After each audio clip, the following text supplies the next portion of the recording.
Bom dia pessoal, meu nome é Jonathan, sou de Joinville, Santa Catarina, do Polo Bucarém e hoje meu RU é 2148842 e hoje vamos falar sobre o fascismo.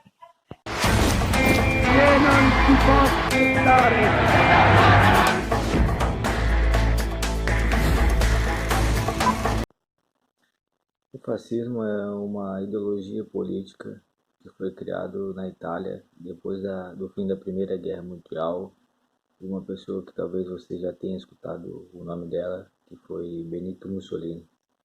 Então, falar que o seu amiguinho, que ele é fascista, quer dizer que ele apoia um governo de 100 anos atrás? Não é bem assim, eu vou explicar para vocês. Primeiro, precisamos entender como que surgiu o primeiro governo fascista. No final de 1919, a Itália estava arruinada pelo fim da Primeira Guerra Mundial e muitos italianos sofriam medo de acontecer uma revolução igual aconteceu na Rússia dos trabalhadores. Isso fez o país viver um caos de uma guerra civil e muitas pessoas tiveram medo do comunismo a partir de então. E a resposta para esse medo do comunismo foi a criação do fascismo, que é de extrema direita. Mas isso não tem nada a ver com a direita ser má e a esquerda ser boazinha. Não, isso não influencia em nada. Porque existe também governos de esquerda, muitos opressores, como foi o caso da União Soviética, liderada por Stalin. No início do século XX, dois movimentos foram contra a democracia da época, pois eles achavam que só funcionava para a elite econômica do país. O comunismo acreditava, entre outras coisas, o fim das classes sociais e da implantação da propriedade comum, mas ele nunca foi realmente implantado. Um exemplo do que rolou no seu lugar, foi a União Soviética, que criou um regime onde o Estado mandava em tudo. Já o fascismo pregava uma sociedade dividida entre os fortes e os fracos, e o Estado com total liberdade para fazer o que quiser. Então, fascistas e comunistas teriam razões bem diferentes para ser totalitários. No fascismo, o povo é totalmente controlado pelo Estado e trabalha em conjunto, como se fosse uma engrenagem, para fazer um Estado cada vez mais forte. Isso explica até mesmo o nome fascismo, desculpa, que é de uma palavra italiana que vem do fecho, que significa feixe, um conjunto de varas de madeira. E o Mussolini acabou adotando isso, o nome fascismo, para o nome do seu movimento. Seu movimento era o Partido Fascista. A sociedade fascista era organizada por corporações de trabalhadores, que são as varetas. Elas são fortes, pois estão unidas pelas correias vermelhas, que é o Estado, e o machado, que é a arma que mostra como o Estado é forte e pode acabar com seus inimigos facilmente. Bem, o que aconteceu com essa ideologia? Ela se espalhou pelo mundo como a famosa Alemanha nazista, que todos nós conhecemos. Nessa época, tivemos governos fascistas na Espanha, Portugal e até mesmo no Brasil, como o Estado Novo de Getúlio Vargas, que tiveram momentos com várias características do fascismo. Uma coisa que precisamos fazer é separar o fascismo como acontecimento histórico e o fascismo como corrente ideológica política. O fascismo como acontecimento histórico é o regime de Mussolini, que durou um tempo específico e ficou no passado. Até porque o contexto político daquela época é totalmente diferente do que vivemos hoje em dia. Já no fascismo como corrente ideológica política, as ideias exploradas pelos pacíficos estão muito presentes nos dias de hoje. e podem ser observadas em governos que não se dizem ser fascistas, mas que adotam alguma dessas coisas. Como o escritor e filósofo italiano Umberto Eco, que fez um texto chamado Fascismo Eterno e traz 14 características que estão presentes no fascismo. Algumas dessas características não são exclusivas do fascismo e podem aparecer em outros regimes extremistas. E outros podem até parecer contraditórios, mas ajuda a entender o fascismo como uma ideologia.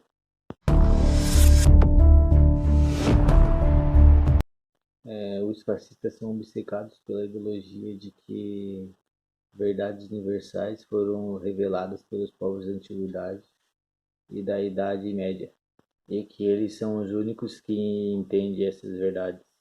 Então eles começaram a cultuar essas tradições antigas e usar seus símbolos e essas outras coisas, criando suas próprias interpretações da mensagem que eles queriam passar. Um exemplo disso é a suástica nazista, que é um símbolo místico usado por esses povos. Desde a antiguidade, e os nazistas pegaram para mostrar a sua pureza racial. O governo fascista faz isso dizendo que eles são os verdadeiros herdeiros dessas tradições, que seu destino é algo grandioso, quase místico, que era o caso dos fascistas da Itália, que se achavam os herdeiros do Império Romano.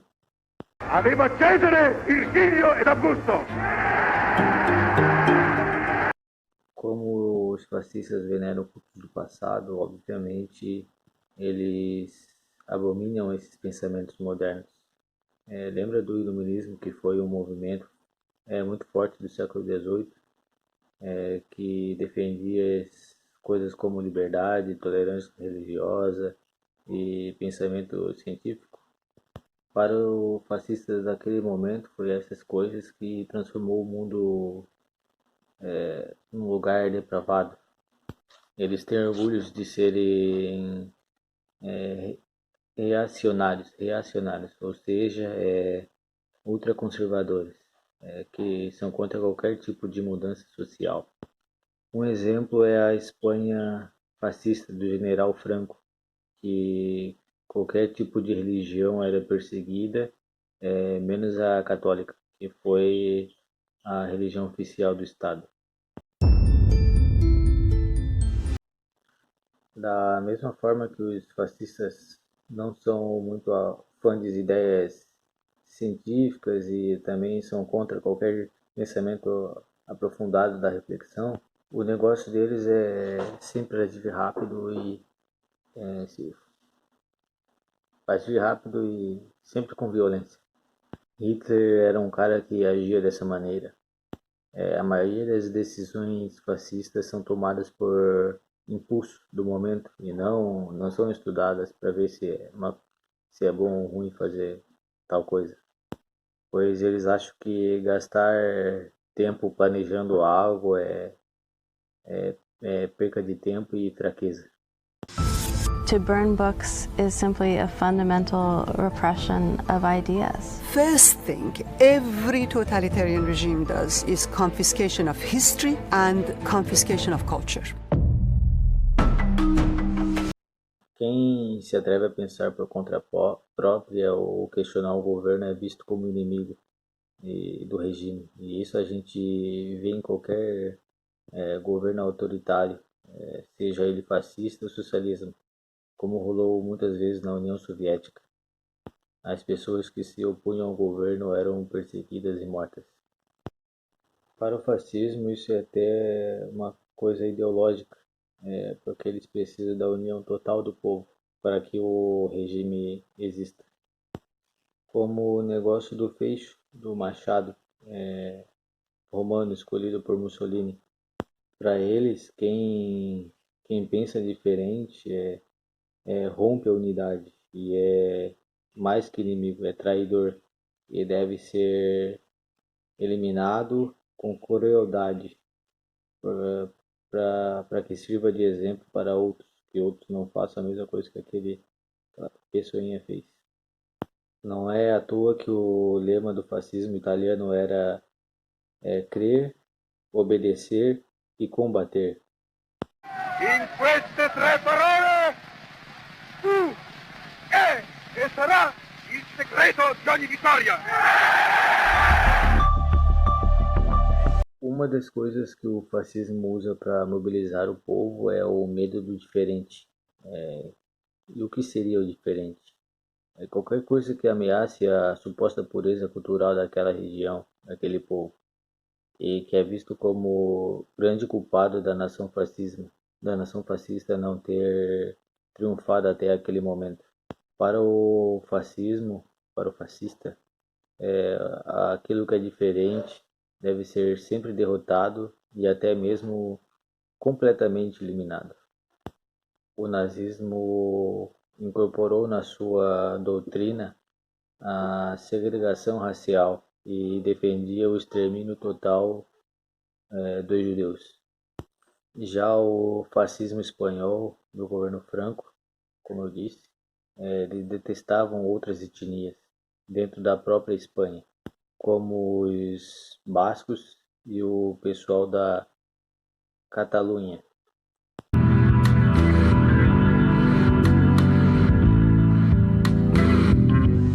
Para o discurso fascista pegar bem, eles apelam para a frustração da classe média. É claro que isso não tem a ver com o caráter da classe média, que tipo, a classe média seja do mal, coisa assim. Mas sim porque basta uma crise econômica para ela se sentir abandonada pelo Estado, por quem está acima, e ameaçado por quem está abaixo. Pensa na Itália fascista, que estava quebrada por causa da Primeira Guerra Mundial. A classe média achava o governo fraco e morria de medo de uma revolução comunista, com as massas populares tomando o poder do país, porque estava rolando várias revoltas e greves no país inteiro. Só que aí tem um porém, o fascismo fala com a classe média, mas sempre tem um apoio daquela parte da elite, vamos assim dizer, né? Que odeia qualquer mudança social, principalmente aqueles que ameaçam os seus privilégios.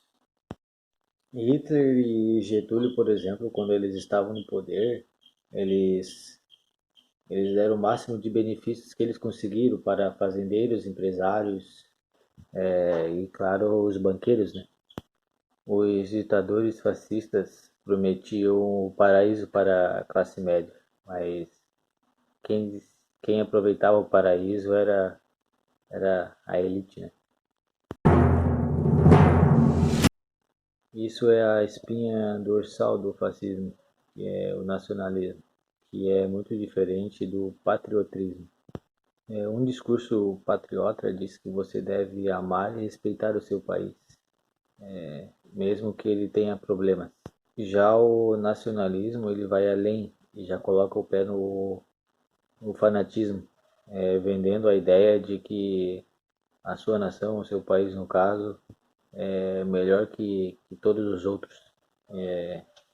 Seus valores, sua cultura, sua história são superiores de qualquer outra nação, sendo a única que presta e que deve liderar o mundo. Isso é típico em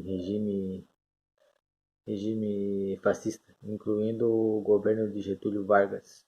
Teve um lance que copiou do Hitler e foi muito emblemático no Estado Novo.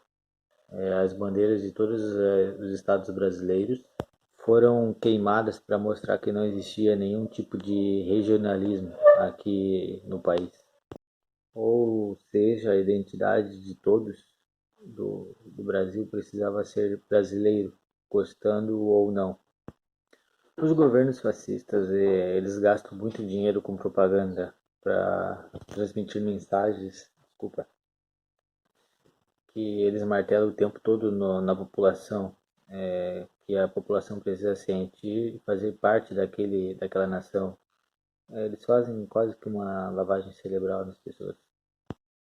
O fascismo vende essa ideia, mas ao mesmo tempo ele é um inimigo do povo, que pode ser outro povo, uma classe social diferente, uma ideologia, qualquer coisa. O negócio é convencer a população de que todos os problemas que esse povo fantástico é culpa desse inimigo que está por trás de uma grande conspiração feita para acabar com o país.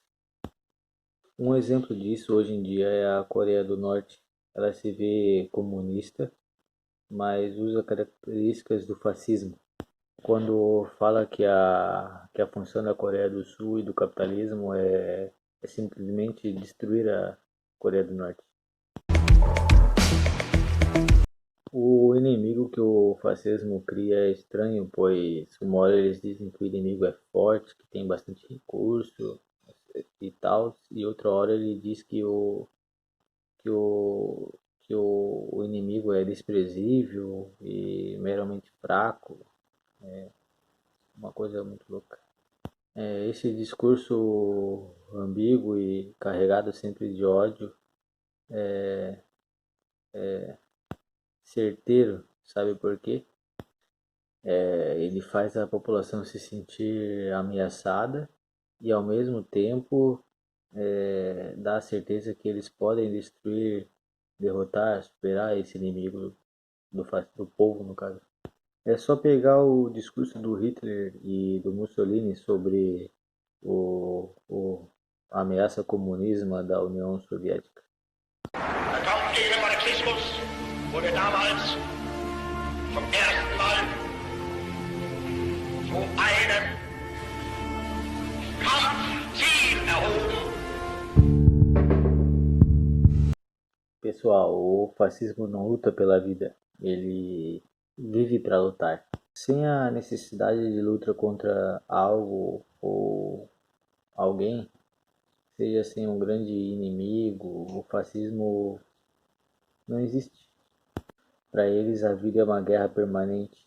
Daí que vem o culto obsessivo deles com o militarismo e o armamentismo. Isso era típico do franquismo, neofascismo que rolou na Espanha, onde até as crianças usavam uniformes militares, ou então na Alemanha com a organização da juventude hitlerista. Isso não era exclusivo do fascismo, porque também rolou na União Soviética, que contava com crianças órfãs e lutando ao lado do Exército Vermelho. Hoje em dia esse antipacifismo rola na Rússia e na Coreia do Norte, que ficam o tempo todo fazendo demonstração e desfile do seu poder militar. Essas coisas são feitas para mostrar o seu poder bélico militar para o mundo inteiro.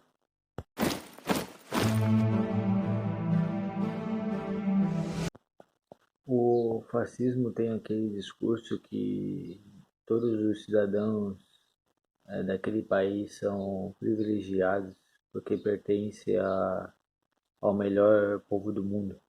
Só que os membros do governo ou do partido são superiores ao resto da população.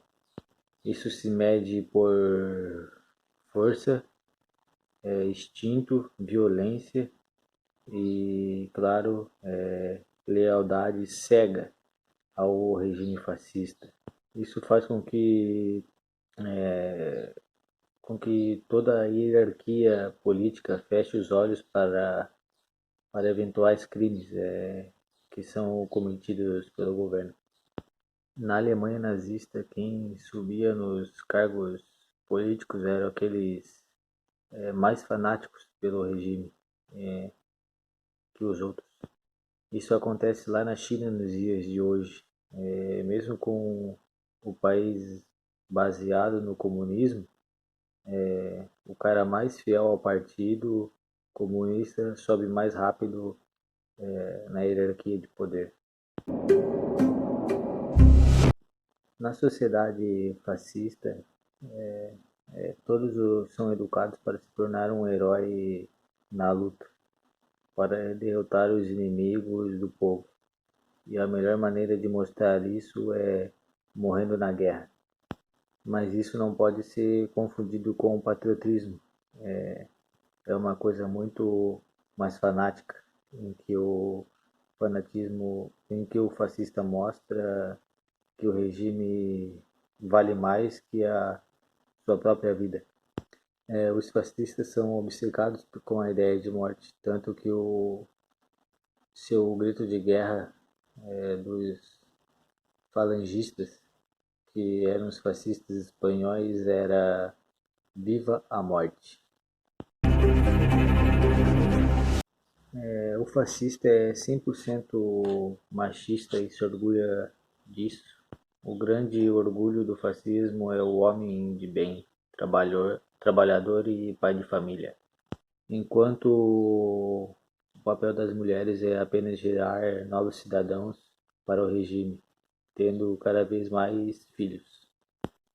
O Estado Novo de Getúlio Vargas, por exemplo, pregava que o papel da mulher era gerar mais trabalhadores para o progresso do país.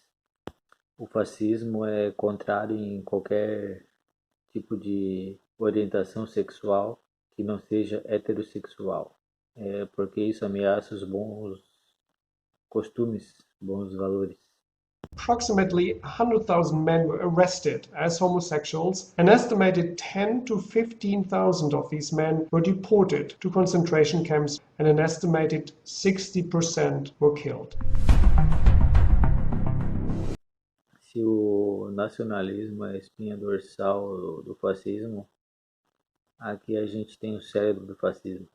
O povo não é feito de indivíduos onde cada pessoa é única, com necessidades específicas. Para o fascismo, o povo é uma grande engrenagem. Sabe aquelas imagens famosas das celebrações nazistas na Alemanha?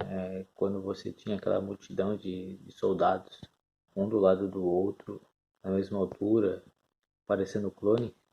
Isso representa bem a loucura do fascismo, de colocar o povo como uma única coisa, sem nenhuma identidade individual. É aí que entra o líder fascista, que é a única pessoa que consegue entender a vontade do povo. Ele é especial, isso porque o líder do povo, que o povo enxerga, é alguém que tem a mesma origem dele. É uma pessoa que usa sempre o mesmo discurso, que ele reúne os melhores qualidades daquele povo que foi escolhido de forma sobrenatural, que vai levar a nação para o paraíso, mesmo que ele tenha que se sacrificar por ela. Hitler era exatamente dessa maneira. No fascismo, o discurso é sempre construído de forma simples, de uma maneira simples para que o povo consiga entender, aquelas pessoas mais humildes consigam compreender a mensagem que eles estão transmitindo para você. Só que tem um truque deles, como os textos e as propagandas dos discursos fascistas repetem sempre as mesmas palavras, simples o tempo todo. A pessoa absorve essa informação sem precisar pensar muito. Isso é feito para diminuir as chances de alguém precisar pensar ou questionar o que estão falando. Esse truque funcionou muito bem na Alemanha nazista e na Itália fascista, com livros escolares e propagandas que usam palavras básicas e elementares. They learn how to simplify a message, how to play upon voters' emotions, how to reduce very complicated issues to slogans. todos os pontos falados aqui são características de regimes fascistas. Como eu disse, você pode ter um governo fascista com muitas dessas coisas que eu falei, ou com uma ou duas só, porque cada representação do fascismo depende do lugar e da época que está acontecendo. Isso não é apenas para o passado, mas também para o presente. Hoje em dia existem governos que abraçam abertamente alguns desses pontos fascistas, como a Rússia ou a Turquia, que tem um governo assumidamente nacionalista e que está obcecado em controlar uma região da Síria e eliminar os curdos, que é um povo do Oriente Médio que controla esse lugar. Em países como a Polônia e a Hungria, os governos seguem muitas dessas características que se aproximam ainda mais do regime fascista. Já houve controle do governo nos parlamentos, nas universidades e censuras de artistas e intelectuais. Jesteśmy wojownikami wielkiej Polski. Duma! Narodowa duma! Duma! Duma!